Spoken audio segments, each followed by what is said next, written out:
Bismillahirrahmanirrahim. Assalamualaikum warahmatullahi wabarakatuh. Perkenalkan, saya Jatiulan Kusumo, merupakan dosen pada Prodi S1 Farmasi Fakultas Ilmu Kesehatan Universitas Muhammadiyah Lamongan. Latar belakang saya sebagai dosen di rukun bidang keilmuan biologi farmasi, saya diamanahkan untuk mengampu mata kuliah fitoterapi. Dan kesempatan kali ini, saya akan memberikan sedikit gambaran proses pengajaran saya di mata kuliah fitoterapi.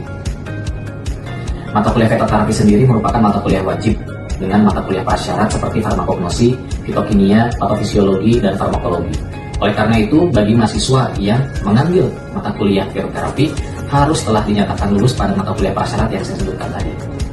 Mata kuliah fitoterapi ini memiliki bobot 2 SKS teori. Dalam mata kuliah ini, saya dibantu bersama tim dari rukun bidang keilmuan biologi farmasi. Mata kuliah ini bersifat aplikatif dan menjadi penunjang keunggulan prodi, yaitu farmasi klinis dan komunitas. Selain itu, mata kuliah ini juga memiliki capaian pembelajaran seperti berkontribusi dalam peningkatan mutu kehidupan bermasyarakat, mampu memahami dan menjelaskan penggunaan obat herbal, serta menganalisis drug-related problem pada penggunaan obat herbal.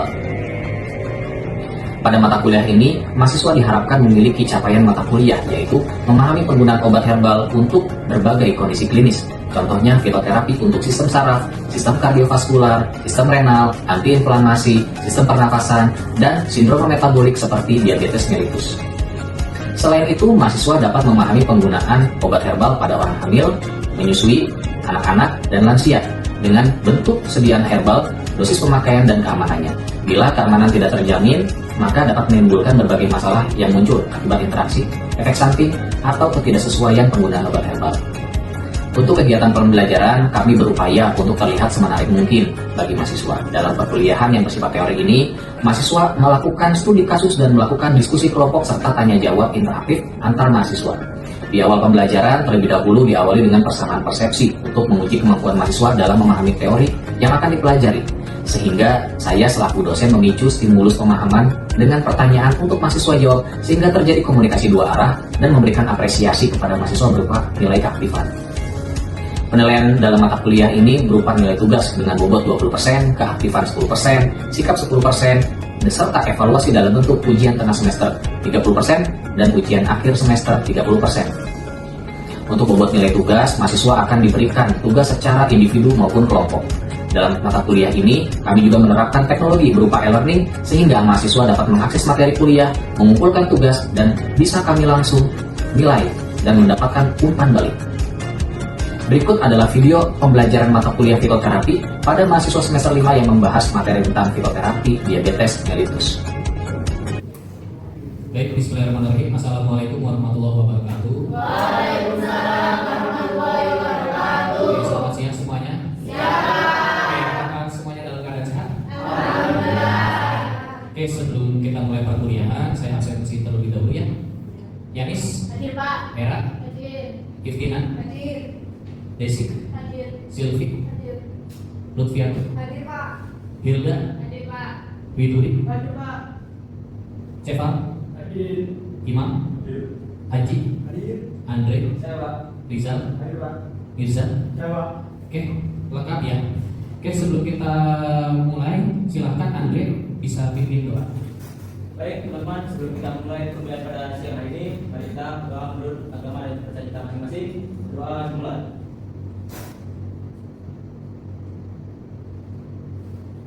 Doa selesai. Oke, terima kasih. Oke, sudah siap ya untuk perkuliahan hari ini? Ya. Sudah siap ya. Materi yang akan saya bawakan pada siang hari ini terkait dengan fitoterapi diabetes. Gitu ya. Ada yang masih ingat diabetes itu apa? Yanis, silakan. Diabetes itu merupakan penyakit metabolik yang ditandai dengan meningkatnya kadar glukosa dalam darah. Meningkatnya kadar glukosa dalam darah. Oke, selain itu ada lagi yang bisa menjelaskan terkait dengan diabetes? Oke, silakan Widuri. Tapi yang kelainan sel beta pankreas. Kelainan pada sel beta pankreas. Oke, betul ya. Jadi ada masalah di sel beta pankreas. Oke. Nah, untuk mata kuliah fitoterapi bagian ini ya, bagian diabetes ini ada rujukan yang saya gunakan. Ada 2 buku, nanti bisa kalian cari gitu ya, baik itu dalam bentuk e-book maupun hard covernya. Oke. Balik lagi ke fitoterapi diabetes. Nah, kalau kita lihat di sini ya, definisi dari diabetes itu merupakan kelainan pada metabolisme karbohidrat, lipid, dan protein yang dimana ketiga makromolekul tersebut bisa menyebabkan kelainan metabolisme gitu ya. Akibat apa? Biasanya dari pola hidup ataupun misalkan gangguan pada sel beta pankreasnya, lebih tepatnya apa? Pada kondisi apa? Pada genetiknya. Ya, genetiknya itu bisa mengalami masalah. Nah, ciri utama dari diabetes apa sih? Tadi disebutkan Yanis? Kadar gula dalam darahnya tinggi. Berapa kadarnya? Lebih dari 200. Lebih dari 200 apa? Miligram per desiliter. Oke. Nah, selain itu ya, diabetes itu mampu mempengaruhi organ-organ lain gitu ya. Jadi organ-organ lain itu bisa menjadi rusak disebabkan oleh diabetes. Ya, rusak apa? Bisa pada mata, pada jantung, pada ginjal, pembuluh darah, hingga sistem saraf gitu ya. Nah, diabetes itu penyebabnya ya biasanya disebabkan sekresi insulin yang rusak gitu ya. Artinya sel beta pankreas gitu ya tidak mampu memproduksi insulin gitu ya. Atau kalaupun misalkan dia mampu menghasilkan, jumlahnya tidak mencukupi gitu ya untuk digunakan di dalam sel gitu ya. Selain itu juga penurunan efektivitas insulin gitu ya. Jadi walaupun insulin itu dihasilkan, tetapi dia tidak efektif untuk menurunkan kadar gula darah. Oke. Nah, kalau kita pelajari dulu ya di mata kuliah patofisiologi, apakah ada klasifikasi dari diabetes? Klasifikasi dari diabetes ada yang tahu? Oke, silakan. Klasifikasi dari diabetes itu ada beberapa Pak. Di DM tipe 1, DM tipe 2, DM gestasional dan DM tipe lainnya. Tahu bedanya nggak? Bedanya apa? Kalau DM tipe 1 itu tidak ada produksi insulin sama sekali Pak. Sedangkan kalau DM tipe 2 itu insulinnya itu tidak bekerja secara optimal dan efektif. Sedangkan pada DM tipe gestasional itu DM yang muncul pada saat kehamilan. Oke, itu ya tadi perbedaannya ya. Ada DM tipe 1, DM tipe 2 itu yang umum ya. Ada juga DM tipe lain gitu ya. Contohnya adalah diabetes gestasional gitu ya. Kalau kita lihat ya, diabetes mellitus tipe 1 ya, ini disebabkan oleh kerusakan sel beta pankreas gitu ya. Nah, ini hampir pasti sel beta pankreasnya itu tidak mampu memproduksi insulin. Akibatnya apa? Akibatnya yang terjadi pengurangan insulin secara total. Akibatnya apa? Tidak bisa terjadi penguraian glukosa di dalam darah atau pengangkutan ke dalam apa? Ke dalam jaringan gitu. Nah, ada juga DM tipe 2. Nah, ini disebabkan oleh resistensi insulin dan gangguan sekresi insulin. Nah, kalau diabetes mellitus tipe 2 ini yang sebetulnya paling umum di seluruh dunia. Hampir 90% penderita diabetes secara umum adalah penderita diabetes mellitus tipe 2. Nah, selain itu juga ada diabetes gestasional. Nah, ini adalah diabetes yang terjadi secara umum ya pada ibu yang sedang hamil gitu ya. Nah, bagaimana sih terjadinya? Diabetes ya, mekanisme terjadi seperti apa? Diabetes tipe 1 dan diabetes mellitus tipe 2. Kalau kita lihat diabetes mellitus tipe 1 ya, biasanya di sini ada kerusakan ya, ada contohnya autoimun. Autoimun itu nanti bisa merusak kemana? Sel beta pankreas gitu ya. Sel beta pankreas itu nanti akan rusak. Akibatnya apa? Akibatnya hormon insulinnya itu tidak bisa terbentuk. Akibatnya apa? Kadar gula di dalam darahnya tidak bisa diangkut ke dalam sel gitu ya untuk nanti dilakukan proses glipolisis dan lain sebagainya. Selain itu, ada diabetes mellitus tipe 2. Nah, perbedaannya apa dengan diabetes mellitus tipe 1 kalau diabetes mellitus tipe 2? Tadi. Apa perbedaannya? Kalau diabetes mellitus tipe 2 itu dia masih mampu memproduksi insulin, tetapi bisa saja jumlahnya tidak mencukupi atau terjadi yang namanya resisten. Kalau sudah terjadi resisten, apakah nanti bisa bekerja, bisa berkaitan dengan sel? Tidak gitu ya, sehingga nanti disebutnya sebagai diabetes mellitus tipe 2 ya. Nanti si insulinnya tidak bisa berikatan dengan reseptor insulin yang terdapat di dalam sel.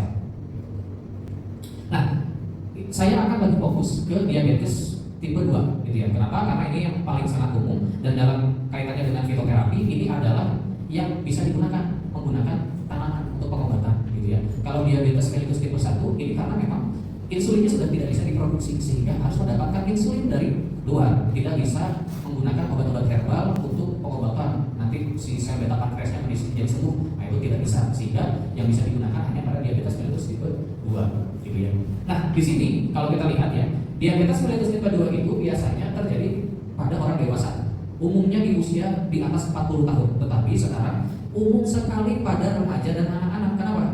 Karena faktor gaya hidup gitu ya, mengkonsumsi makanan yang manis-manis gitu ya. Nah itu, dan juga gaya hidup yang tidak sehat, kurang olahraga dan lain sebagainya. Contohnya tekanan darah tinggi ataupun merokok, kebiasaan konsumsi makanan kaya akan tinggi lemak gitu ya, kelebihan berat badan gitu. Nah itu juga menjadi pemicu terjadinya diabetes mellitus tipe 2. Nah resikonya untuk penderita diabetes mellitus tipe 2 itu akan meningkat kalau ada keluarganya juga yang menderita DM tipe 2 gitu ya. Nah rata-rata orang yang mengalami DM tipe 2 itu pasti obesitas ya. Lebih dari 80% yang DM tipe 2 itu pasti mengalami obesitas. Nah penyebab utamanya biasanya apa? Ya, kalau DM tipe 2 itu dia mampu ya mensekresikan insulin secara normal, tetapi fungsinya terganggu tadi.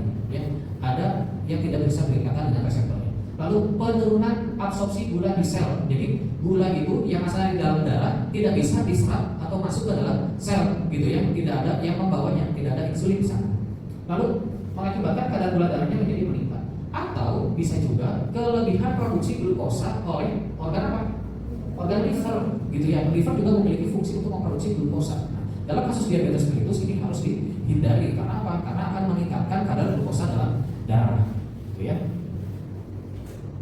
Nah, gejala diabetes mellitus tipe 2 itu seperti apa? Nah, kalau kita lihat di sini gejala-gejalanya ada beberapa, mulai dari dia itu cepat haus, ya, akan selalu haus, lalu berat badannya turun, gitu ya, secara cepat, lalu misalkan sering buang air kecil, sering berkemih, lalu slow healing. Jadi kalau luka itu dia lama sembuhnya. Bisa juga ini selalu lapar, tadi selalu haus, ada selalu lapar juga, terus rasanya lemes, ya. Ada juga kalau terkait dengan penglihatan yaitu kabur pandangannya itu, gitu ya, jadi tidak bisa melihat secara jelas dan juga bisa mengalami kekakuan, gitu ya, atau nyeri atau kebas pada bagian-bagian tertentu yang dilewati secara tertentu. Nah, ini adalah gejala-gejala yang biasa terjadi pada kasus diabetes mellitus tipe 2. Nah, kapan seseorang itu dikatakan diabetes? Nah, kalau orang itu dikatakan diabetes itu bisa kita lihat di sini ya. Kalau kita lihat di sini glukosa plasma sewaktunya, kalau kita cek gitu ya, mengecek kadar gula darah sewaktu pada saat itu ya, itu lebih dari 200 mg per desiliter gitu ya. Atau bisa juga kadar glukosa plasma puasa. Nah, kalau kadar glukosa puasa itu ketika kita sudah puasa minimal 8 jam. Nah, nanti diukur tuh kadar gula darahnya berapa. Kalau lebih dari 126 ya, lebih dari sama dengan 126 bisa dikatakan dia itu mengalami diabetes. Atau ya 2 hour post glucose, apa? Pengecekan kadar glukosa darah 2 jam setelah makan. Nah, kalau 2 jam setelah makan ini biasanya lebih dari 200 mg per desiliter, itu bisa dikatakan dia mengalami diabetes gitu ya. Nah, sehingga kalau misalkan orang yang normal gitu ya, kadar glukosa darah puasanya harusnya di bawah 100 mg per desiliter gitu, itu baru dikatakan kadar gula darah yang normal gitu. Nah, selanjutnya kenapa sih diabetes itu harus diobati? Ya, karena diabetes itu ya selain dia juga akan merusak metabolisme tubuh kita, bisa juga membuat yang namanya komplikasi. Komplikasinya bisa kemana saja, misalkan pada luka, ya luka menjadi sulit sembuh gitu ya, terutama pada bagian apa kaki biasanya ada pulkus diabetes gitu ya, biasanya apa? Ada bagian-bagian organ-organ atau jaringan yang perlu diangkat atau dipotong gitu ya, karena apa? Mengalami kerusakan di dalam jaringannya gitu, akibat diabetes. Karena apa? Lukanya tidak kunjung sembuh. Selain itu juga ada gangguan pada ginjal gitu ya. Gula itu kan merupakan makromolekul ya, ukuran molekulnya sangat besar. Nah, kalau misalkan ginjal itu terus menyaring gula, akibatnya akan terjadi kerusakan, kebocoran pada ginjal gitu ya, ginjalnya menjadi tidak baik. Selain itu juga gangguan pada sistem saraf ya, gangguan pada pembuluh darah gitu ya. Kenapa? Karena tadi molekul dari gula itu sangat besar gitu ya. Sehingga apa? Sehingga bisa merusak organ-organ yang dilewatinya, terutama di bagian pembuluh darah, ginjal gitu ya, jantung dan lain sebagainya. Bisa juga mempengaruhi sistem penglihatan kita gitu ya. Nah, sebelum kita masuk ke dalam obat-obat herbalnya ya, saya akan menjelaskan sedikit terkait dengan obat anti diabetik gitu ya, yang mungkin sudah kalian tahu sebelumnya. Ada insulin. Insulin ini kapan digunakan? Insulin pada diabetes mellitus tipe 1 atau tipe 2? Tipe 1. Kenapa pada diabetes mellitus tipe 1? Ada yang tahu?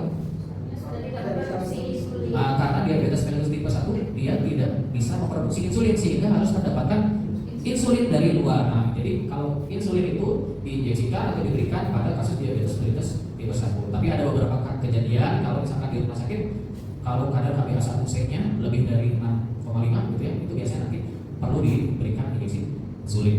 Gitu ya. Selanjutnya ada obat hipoglikemik oral, gitu ya. Ada apa saja sini? Ada sulfonylurea, ada biguanida, thiazolidinediol, ya, inhibitor alfa glukosidase, inhibitor alfa amilase dan lain sebagainya. Itu yang sudah biasa kalian temukan. Nah, mekanisme kerjanya seperti apa? Ya, mekanisme kerjanya ya yang harus kita perhatikan dalam terapi diabetes mellitus adalah pada beberapa organ dan jaringan. Ya, contohnya di sini ada jaringan adiposa atau jaringan lemak. Di sini ya ada biguanida dan thiazolidinediol yang nanti akan meningkatkan apa? Penyerapan glukosa ya pada jaringan adiposa. Selain pada jaringan adiposa itu juga terjadi pada otot, gitu ya, pada otot. Selain itu juga ada pankreas. Kalau pankreas yang bermasalah harus dilakukan apa? Meningkatkan sekresi insulinnya. Nah, obatnya contohnya apa? Ada sulfonylurea gitu ya, ada meglitinin gitu ya, ataupun diberikan injeksi insulin secara langsung gitu ya. Selain itu kalau masalahnya pada ginjal, gangguannya pada ginjal, diabetesnya, ya harus apa? Glukos reabsorpsinya atau reabsorpsi glukosanya ya yang harusnya dibuang itu harus benar-benar dibuang, jangan ada glukosa yang di reuptake kembali atau diambil kembali oleh ginjal gitu ya. Contohnya ini menggunakan apa? Sodium glucose transporter inhibitor gitu ya, sehingga obat ini nanti akan menghambat glukosa untuk diambil kembali oleh ginjal untuk masuk ke dalam pembuluh darah. Lalu ada apa? Organ liver. Ya, tadi saya jelaskan liver itu bisa memproduksi glukosa dalam darah, akibatnya harus dihambat ya. Contohnya menggunakan biguanida. Ada juga kalau kalian makan makanan ya lewat mana? Organ apa? Usus gitu ya. Kalau misalkan penyerapan glukosa di usus itu nanti bisa menggunakan alfa glukosidase inhibitor atau alfa amilase inhibitor. Nah, sehingga mekanisme kerja tanaman sebagai antidiabetes itu juga tidak berbeda, ya tidak jauh berbeda dengan obat-obat konvensional pada umumnya. Ya, contohnya di sini ada Althea officinalis gitu ya, atau nama lainnya Flasmelon ini yang warnanya putih gitu ya. Kandungan aktifnya itu mucilagun ya. Mekanisme kerjanya memperlambat pengosongan lambung sehingga nanti menurunkan indeks glikemik gitu ya. Sehingga nanti si glukosanya itu yang kita berasal dari makanan itu tidak cepat diabsorpsi gitu. Selanjutnya ada Scutellaria bisalensis ya. Ini kandungan aktifnya apa? Flavonoid gitu ya. Fungsinya apa? Menghambat enzim aldosa reduktase. Ada juga Vitis vinifera apa? Anggur. Oke, kandungannya apa sih yang paling banyak? Tanin gitu ya. Nah, ini mekanisme kerjanya mengganggu proses pencernaan glukosa supaya glukosa itu tidak mudah diabsorpsi atau diserap gitu ya untuk masuk ke dalam darah, pembuluh darah. Selanjutnya ada Guinea sylvestre ya. Kandungan aktifnya apa? Salmonin. Nah, ini juga sama.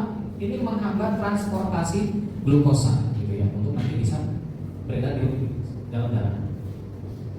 Nah, senyawa yang paling umum berperan dalam pengobatan ya, terutama bahan aktif yang berasal dari tanaman. Ini adalah senyawa flavonoid gitu ya. Flavonoid itu ya merupakan turunan dari senyawa-senyawa fenolik gitu ya. Nah, senyawa-senyawa fenolik ini nanti bisa mencegah stres oksidatif gitu ya. Jadi kalau ada radikal bebas gitu ya, itu juga bisa menjadi pemicu terjadinya diabetes gitu ya. Kalau terlalu banyak kadar gula dalam darah, itu sangat rentan sekali terjadinya apa? Stres oksidatif. Akibatnya apa? Perlu dihambat menggunakan senyawa-senyawa fenolik. Bisa juga di sini memperbaiki sel beta pankreas sehingga nanti sel beta pankreasnya menghasilkan insulin normal kembali gitu ya. Lalu juga senyawa-senyawa fenolik bisa memperbaiki pembuluh darah. Lalu menahan liver untuk memproduksi glukosa gitu ya. Atau juga menghambat pencernaan atau penyerapan glukosa gitu ya dalam sistem pencernaan. Dalam hal ini nanti memiliki aktivitas sebagai alfa amilase atau alfa glukosidase inhibitor. Sehingga ya bisa saya rumuskan ada 6 strategi herbal yang bisa digunakan untuk mengatasi antidiabetes menggunakan tanaman obat. Yang pertama ada herbal hipoglikemik, lalu ada herbal antioksidan dan penstabil mikrovaskular ya. Ini kaitannya dengan pembuluh darah. Lalu herbal untuk mikroamiopati diabetik. Lalu ada herbal yang menurunkan indeks glikemik makanan. Ada juga herbal penghambat aldosa reduktase serta herbal untuk memperbaiki resistensi insulin gitu ya, untuk mengurangi zat besi yang bebas. Nah sekarang tanaman-tanaman apa saja yang ada di Indonesia yang potensial atau memang sudah bisa digunakan atau sudah biasa untuk mengatasi diabetes? Ya, yang pertama di sini ada lidah buaya. Nama latinnya apa? Aloe vera, gitu ya. Nah di sini kandungan zat aktifnya ada asemanan, aleosin, ya, ada aleodin, barbaloid dan lain sebagainya. Ya, mekanisme dari senyawa-senyawa ini, ya, dia itu apa? Menurunkan kadar gula darah, gitu ya, untuk meningkatkan penggunaannya di dalam sel, gitu ya, jika nanti dibawa ke jaringan adipose ataupun ke dalam otot, gitu. Itu fungsi dari lidah buaya. Selain itu juga ada kandungan apa sih? Luteolin, ya, kandungan dari lidah buaya. Nanti dia itu bisa mensekresikan insulin, gitu ya. Nah, secara umum lidah buaya itu digunakan untuk apa sih?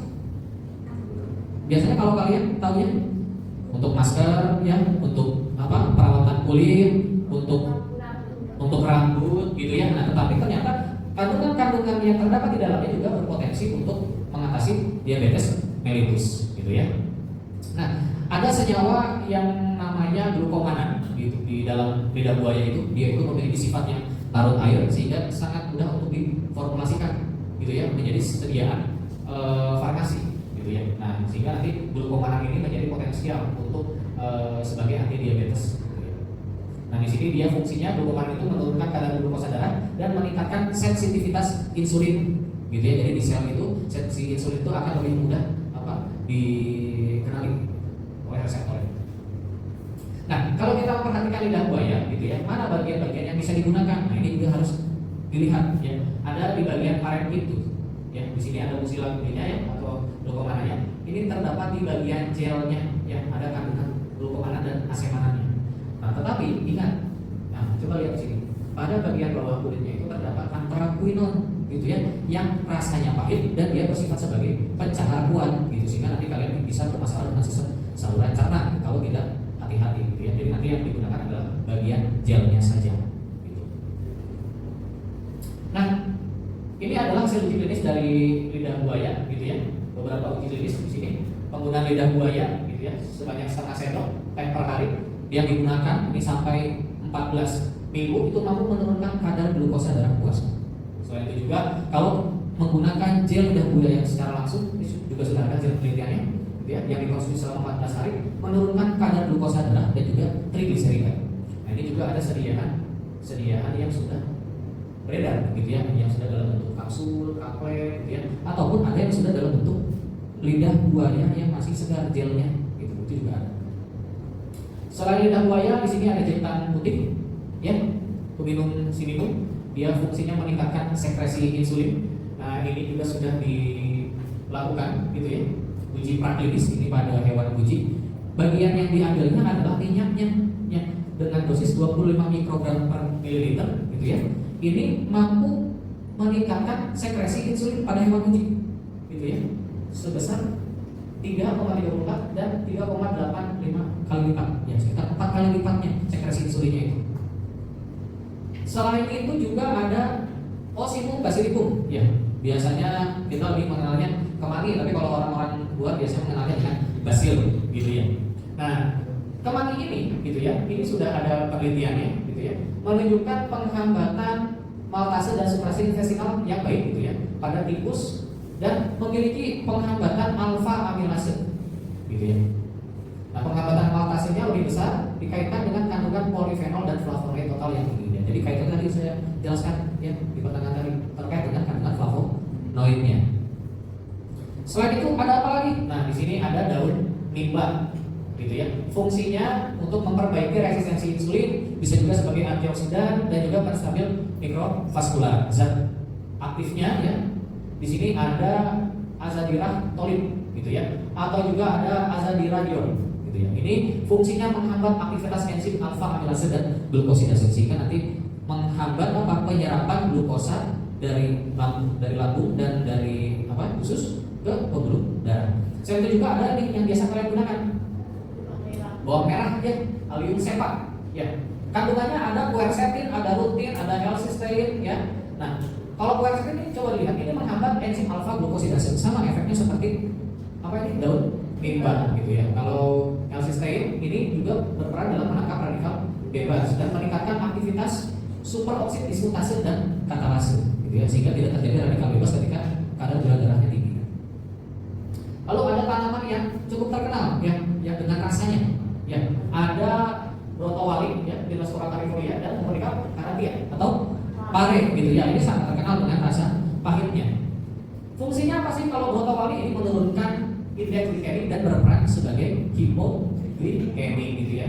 Kandungan zat aktifnya di sini ada magnoflorin, gitu ya. Selain itu tadi pare, ya, fungsinya juga untuk hipoglikemik, gitu ya, memperbaiki resistensi insulin. Zat aktifnya di sini ada triterpenokurbitan, gitu ya, dan juga ada momordin.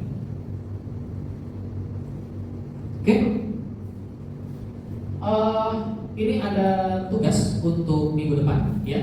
Saya minta nanti tolong, ya, bisa dibagi per kelompok, gitu ya. Satu kelompok berisi 3 orang, gitu ya. Nanti kalian akan saya berikan, ya, artikel-artikel yang berisi tentang fitoterapi anti diabetes, gitu ya. Nah, nanti kalian tugasnya di sini menjelaskan tanaman apa saja dan zat aktif yang berperan, gitu ya, untuk anti hiperglikemik dan bagaimana cara penggunaannya. Selain itu nanti kamu juga jelaskan mekanisme kerja zat aktif yang terdapat di dalam tanaman-tanaman tersebut, gitu ya. Nah, nanti hasil diskusi kalian coba dipresentasikan pada pertemuan selanjutnya, ya. Paham ya? Ada yang mau ditanyakan terkait dengan tugasnya? Tidak ada. Oke, barangkali ada yang ingin ditanyakan terkait materi pembelajaran tadi? Saya ingin bertanya, Pak. Ya, silakan, bisa. Baik, dari tugas Pak jadi tadi, saya ingin bertanya, bagaimana cara penggunaan dari tanaman herbal tersebut secara praktis? Penggunaannya secara praktis bagaimana, Pak? Tanaman yang tadi, ya, ada apa saja, lidah buaya, gitu ya, atau misalkan pare atau brotowali, gitu ya. Nah, kalau lidah buaya memang sudah banyak penelitiannya, ya. Ada yang menggunakannya itu langsung, gitu ya, bisa dikonsumsi yang bagian gelnya, ya, tidak bagian daunnya, tidak bagian durinya, gitu. Lalu juga kalau misalkan brotowali itu bisa dengan cara direbus, misalkan ada dalam bentuk simplicia, gitu ya, atau juga tadi bawang merah, gitu ya, itu sudah kita biasa gunakan sehari-hari sebetulnya. Tapi mungkin nanti permasalahannya adalah pada dosisnya, gitu ya.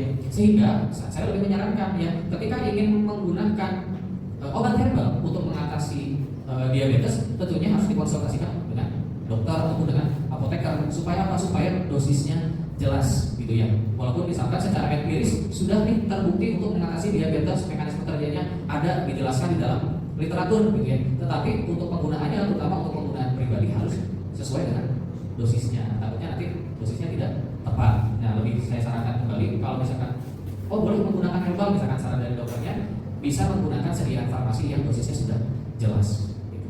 Paham ya? Oke. Ada lagi yang ditanyakan? Tidak ada?